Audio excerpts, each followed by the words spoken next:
E hoje no Viver Bem vamos falar sobre um assunto muito importante que precisa de atenção de pais, de mães, de educadores. Vamos falar sobre prevenção de abuso sexual. Quem está aqui comigo é a Kênia Gralha, que é educadora parental com especialização em educação sexual, educação emocional, exatamente no tema de hoje, que é a prevenção do abuso sexual em crianças. Tudo bom, Kênia? Prazer lhe receber.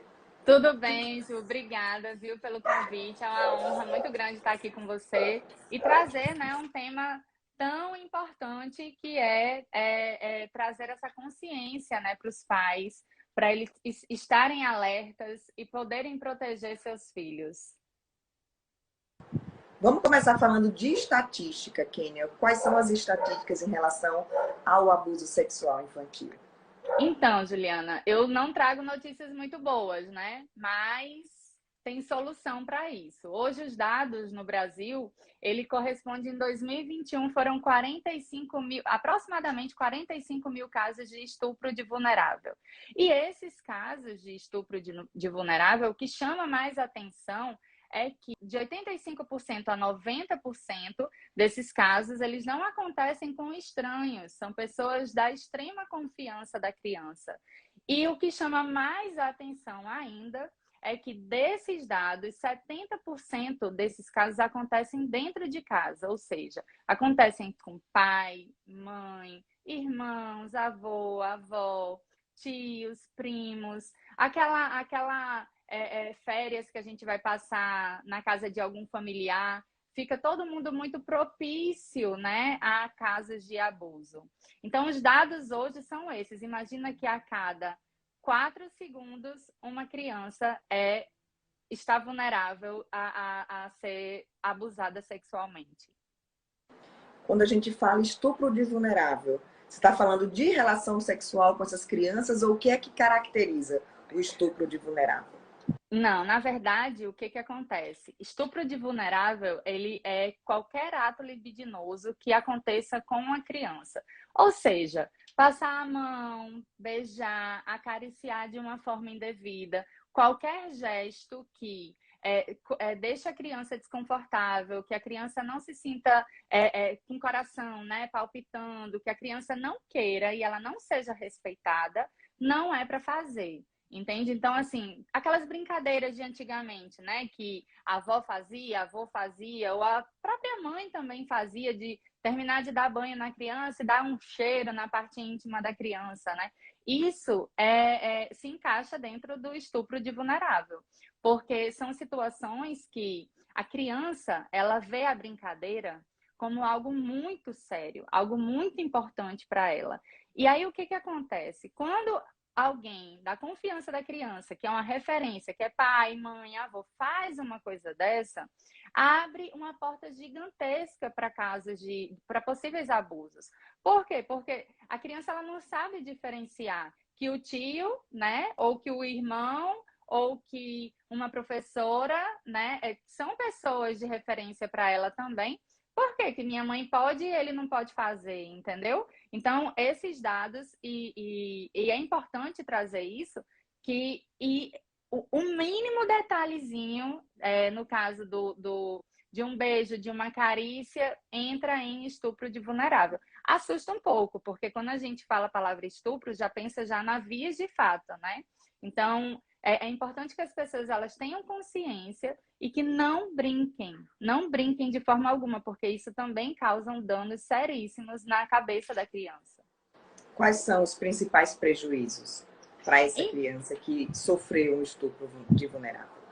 então, né, essas crianças elas podem se tornar adultos, né, compulsivos por masturbação, podem se tornar adultos infantilizados, né, podem também ter ejaculação precoce. Tem vários, né? A psicologia ela pode até trazer um olhar mais profundo para esses danos. Mas o que é mais importante citar hoje é que para a criança, né, até a fase da adolescência, essa criança ela vai ter uma confusão mental na cabeça dela. E ela pode, através de uma brincadeira que está sendo feita dentro de casa, ela pode acabar ser vítima de algo maior, né? De um ato em si, de ter um abusador dentro da família, um parente, que se aproveite dessa situação e haja de forma indevida com essa criança. E aí essa criança ela não vai falar. Por quê? Porque ela também pode ser coagida, ela pode, esse abusador ele pode chegar e dizer que, olha, se você contar, eu vou matar sua mãe. Olha, se você contar, eu vou fazer isso com você. Você não vai ver mais sua família, entendeu? Então, assim, abusadores, eles são bem perspicazes, sabe? Assim, em relação a intimidar a criança. Então, são danos que a gente talvez não tenha controle no futuro, né? E hoje em dia a gente vê, né? Terapia é vida. Eu digo sempre que é importante fazer terapia, mas quando a gente vai tratar, quando a gente fala sobre isso, Juliana, a maioria das pessoas que eu conversei sobre esse assunto já foi abusada de alguma forma. E ninguém fala, porque infelizmente ainda é um tabu na nossa sociedade. Ontem mesmo eu recebi uma ligação e me falaram assim: olha, para de ficar falando que isso acontece dentro de casa. E aí eu fiz, mas gente, eu não estou inventando isso, são dados. Sabe? São dados do Disque 100, são dados do Ministério. Então, assim, não é a Quênia que está falando. Tem dados estatísticos e as pessoas parecem que têm uma venda nos olhos e não querem enxergar, né? O buraco é muito mais embaixo. E como os pais podem proteger seus filhos, né? Por onde começa essa prevenção e a partir de que idade? Isso. Então, eu costumo dizer que eu trago essa notícia ruim, que são os dados, né? E aí a notícia boa é que existe solução. E a solução é trazer a educação sexual e emocional para dentro de casa. Como é que a gente faz isso? Desde o nosso ventre, a gente já começa a ensinar sobre sexualidade para os nossos filhos. Por quê? Porque a sexualidade é tudo aquilo que aflora em torno da gente. São todos os nossos prazeres, são todos os nossos quereres, o toque, o afeto, o carinho, o amor. Isso é sexualidade. O sexo, muita gente também fala assim: ah, mas agora eu vou ter que ensinar sexo para o meu filho. Não, gente. Sexo e sexualidade são totalmente diferentes. O sexo é o ato em si, a sexualidade é tudo isso que eu expliquei, é todo um emaranhado, né? Envolve muita coisa. E como é que a gente traz isso para dentro de casa? Desde pequenininho a gente precisa ensinar para os nossos filhos o que são as partes íntimas, são as partes privadas, que ninguém pode tocar. E eu aconselho, né, quando for ensinar sobre isso, falar o nome correto. Por quê? Quais são os nomes corretos e quais são as partes íntimas? Boca é parte íntima, as meninas, o seio é parte íntima, a vulva, né? O pênis, o bumbum, tudo isso são as partes íntimas. Tem até uma dinâmica que é o semáforo do toque. Então, assim, a mão, podem tocar à vontade. Tipo, já chegou no cotovelo, já é um sinal amarelo, entendeu? O sinal verde é a mão, o sinal amarelo já é que assim tá chegando num limite que não é para tocar a barriga, não é para tocar porque tá perto das partes íntimas. Então a gente tem que trazer essa consciência para as crianças. E além disso, ensinar o que é um toque bom, o que é um toque ruim. Os toques bons, eles são todos aqueles que podem ser feitos na frente de todo mundo, que ninguém faz escondido, que a criança fica feliz. Existem toques ruins também que acabam deixando a criança feliz. Porque o que acontece? Tem crianças que passam por alguma situação de abuso e desperta algo bom nela, né? Ela ficou feliz, é uma cociquinha. A criança não tem esse entendimento dos hormônios sexuais, entende? Só na adolescência que isso chega, mas o que acontece?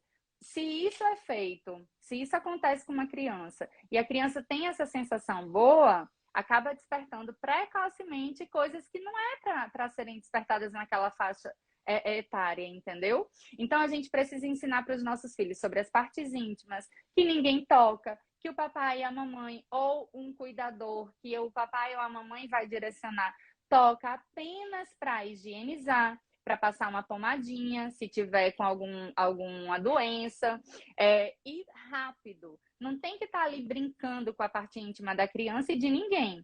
entende? E, além disso, a gente tem que ensinar também sobre os toques, a gente tem que ensinar também sobre segredos, né? Aqui em casa, para você ter noção, eu não admito esse negócio de segredo. Não tem segredo aqui em casa. A gente fala para todo mundo ouvir, para todo mundo brincar. Mas um dia a gente foi fazer uma surpresa para o papai. E aí, filho, olha, mas isso aqui eu vou precisar que você guarde um segredo. Mas, mamãe, não tem segredo, né? Aí eu fiz, não, mas esse aqui é um segredo bom, porque o que que acontece? Amanhã o papai vai ficar sabendo e todo mundo vai ficar feliz. E tem segredo ruim? Tem segredo ruim. O segredo ruim é aquele que a mamãe não pode saber.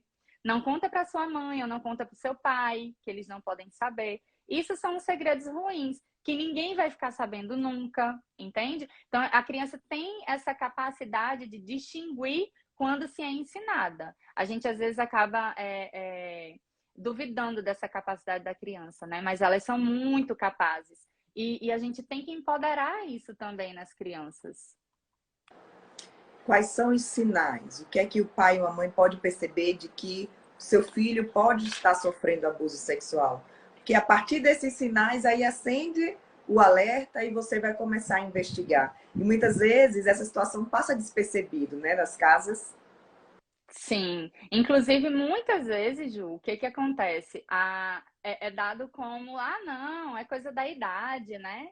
Coisa da idade, assim, eu digo assim, que as crianças elas nos falam que estão sendo abusadas, mas usam a palavra como último recurso, ou seja, elas mostram pra gente através dos comportamentos, né? Tem crianças que ficam mais agressivas, tem crianças que gerou aquela sensação boa, e aí ela fica querendo repetir aquilo em outras crianças, em outros adultos. Tem crianças que ficam com disfunção no sono, dorme mal, chora muito, fica com medo excessivo. E aí é importante também ressaltar que esses sinais, eles podem ser, como podem não ser abuso, mas de toda forma, esses sinais eles precisam que a gente, nós adultos, tenhamos um olhar diferenciado com essa criança, entende? Tem até um caso que a criança, ela houve a suspeita, né, do abuso, e essa criança começou a ficar repetindo. Ela gostou do que fizeram e ficou repetindo. Mas aí ficou repetindo como? Ficou repetindo de forma escondida, pedindo segredo, que não podia falar para a mamãe, para o papai, entende? Então, assim, isso é um alerta. Porque poderia ser da idade, né? Querer pegar na parte íntima do coleguinha ou da coleguinha, ali na frente de todo mundo. A gente está aqui numa roda de amigos, os filhos brincando e um pegar na parte íntima do outro. Isso é normal. Por quê? Porque está na frente de todo mundo e aí é uma curiosidade da criança. E aí o adulto vai se aproximar, vai conversar, que a gente não pode estar pegando na parte íntima de ninguém, que o corpinho do outro é sagrado, que ninguém é para tocar, nem nele. E aí a gente ensinando tudo isso desde muito cedo, a gente consegue fazer com que a criança ela respeite tanto o limite do próprio corpo, como o limite do corpo do outro. Descobri que meu filho ou minha filha está sofrendo esse abuso. Como agir, Kênia? Que eu acho que isso é uma dúvida que muito pai, que muita mãe deve ter e deve dar aquela sensação de revolta, né? Como agir Exato. para não trazer Então, ainda mais traumas para essa criança? a primeira providência é formalizar a denúncia, né? Porque tem o Disque 100, que você consegue formalizar essa denúncia através do Disque 100 de forma anônima, você não precisa se identificar. E assim, tem que observar esse possível abusador, né? Como é que ele age, para poder trazer até mais informações também para os órgãos, né, que recebem essa denúncia. E assim, o que eu sempre oriento é acionar uma psicóloga, porque toda criança ela tem que ser acompanhada de perto para fazer um trabalho de desconstrução e ressignificação de tudo o que possivelmente foi feito, entendeu? E aí, sempre validar. A gente tem que ter uma escuta muito acirrada, tem que validar a fala da criança, porque o que acontece também? Muitas vezes a criança, ela até chega para falar, né? Ou tem um caso que eu acompanhei que a mãe viu a filha mexendo no computador e botou lá no Google, tipo, por que adultos mexem no corpo da criança? Alguma coisa assim. E aí a mãe, quando viu isso, ficou sem reação, bateu na filha. E por que você está pesquisando isso? Olha, que eu não quero você pesquisando sobre essas coisas. E a gente não pode fazer isso, porque a gente acaba afastando a criança. A criança vai ficar com medo, a criança vai ficar achando que está fazendo algo errado. E a criança é a única pessoa que não está fazendo algo errado, né? Porque nós, adultos, a gente tem que ter essa consciência de que nós somos responsáveis pela saúde física e emocional das crianças. E quando a gente tem essa consciência, a gente consegue acolher, escutar, proteger essa criança, porque é isso que eles querem. E os pais que querem se aprofundar mais, fala um pouquinho do seu trabalho, que eu vejo muito nas redes sociais, você está batendo muito nesse tema, você está levando informação, mas tem algum curso? De que forma esses pais eles podem ter acesso a esse conteúdo e a essa educação, a essa preparação para lidar com seus filhos e proteger, né? O Então, mais importante. verdade. Que é o mais importante mesmo, é essa causa que eu estou abraçando, é trazer consciência para os pais poderem agir antes, né? Ensinando e fazendo com que seus filhos consigam se proteger e, em caso de possíveis acontecimentos já, né? Eles poderem acolher e protegerem os danos, né, futuros, para que essas crianças não tenham tantas sequelas. Mas assim, hoje, Ju, eu estou fazendo consultoria, né, individual com famílias, faço palestras também para pais, oficinas para as crianças, que aí a gente usa todo um material lúdico, musiquinhas. Aí tem a oficina Meu Corpo, Meu Corpinho, que ensina a educação sexual para as crianças. E tem a oficina das emoções, que ensina a educação emocional. Porque a gente não tem como falar de educação sexual sem falar de educação emocional. Porque as crianças, elas precisam saber identificar o que o que deixa ela triste, o que deixa ela com raiva, o que deixa ela desconfortável, o que deixa ela feliz, entende? Então, assim, é tudo linkado. Além disso, eu tô finalizando, né, um mini curso voltado para pais, ensinando esses pais, trazendo a teoria e a prática, ensinando esses pais a trabalharem isso dentro de casa, dando esse norte. Agora eu vou aproveitar as férias e estou com projetos para condomínios, para fazer nas colônias de férias em condomínios, essas oficinas para as crianças. Estou coordenando um livro que vai ser um guia super completo, que vai abordar todos os temas que envolvem educação emocional, sexual, prevenção ao abuso, se a criança foi abusada, o que fazer, as leis. Vai ser bem completo mesmo. O lançamento vai ser em novembro de 2023. E estou escrevendo um livro autoral, no caso, voltado para a criança, né? E aí vai ser uma historinha bem contada, ensinando a criança a se proteger do abuso parental. Porque o que eu vejo tem muitos livros hoje que trazem historinhas que não pode tocar na parte íntima, acaba ensinando a criança a se proteger do geral. Mas quando o abuso ele é dentro de casa, que as estatísticas mostram que a grande maioria, dá um nó na cabeça da criança. E aí ela precisa também saber se defender dentro da própria casa, entende? E aí foi com esse olhar que eu estou terminando essa escrita e o livro, se Deus quiser, vai ser lançado no começo de 2023. Coisa boa. Quem quiser lhe encontrar, passa os seus contatos. Onde é que a gente Então, encontra a Kênia Gralha? pode me seguir no Instagram, né? Eu tô reformulando o canal do YouTube, porque era tudo Te Apoio Mãe, né, Ju? A minha comunicação era toda para mães, e aí agora eu tô refazendo todo esse material. O YouTube eu vou começar a colocar vídeos lá, dando dicas, tirando dúvidas, mas o meu Instagram, que é o canal oficial hoje, né, que está a todo vapor, é o @KêniaGralha, KENNYA. E lá tem todos os contatos. Lá, né? Lá as Tem. pessoas lhe encontram facilmente. Sim, tem Kênia, o link na bio, né? Que aí direciona, tem o WhatsApp, tem os grupos que eu fico mandando conteúdo também. Lá é bem completinho. maravilha. Então fica aqui a dica para os pais e para as mães. Né? Eu acho que esse seu trabalho é essencial, Kênia, exatamente por isso, porque é através da informação que a gente vai conscientizando os pais e é os pais que levam essa educação para os filhos na Verdade. rotina do dia a dia e esse chamado para olhar os filhos com atenção e dar voz a essa criança. Não achar que é brincadeira, né? Não achar que é coisa da cabeça. E aí a gente vai construindo um mundo cada vez melhor e crianças e adultos mais protegidos. Verdade. E que a gente, que eu possa, né, deixar aqui, eu costumo dizer que se eu deixar uma sementinha, né, para que realmente possa florescer e a gente consiga formar essa rede de proteção, porque as crianças elas precisam, né? A base da sexualidade infantil é construída na infância e a gente precisa regar isso, a gente precisa cuidar, né? Dessas crianças, porque elas não têm esse sentido de autoproteção, né?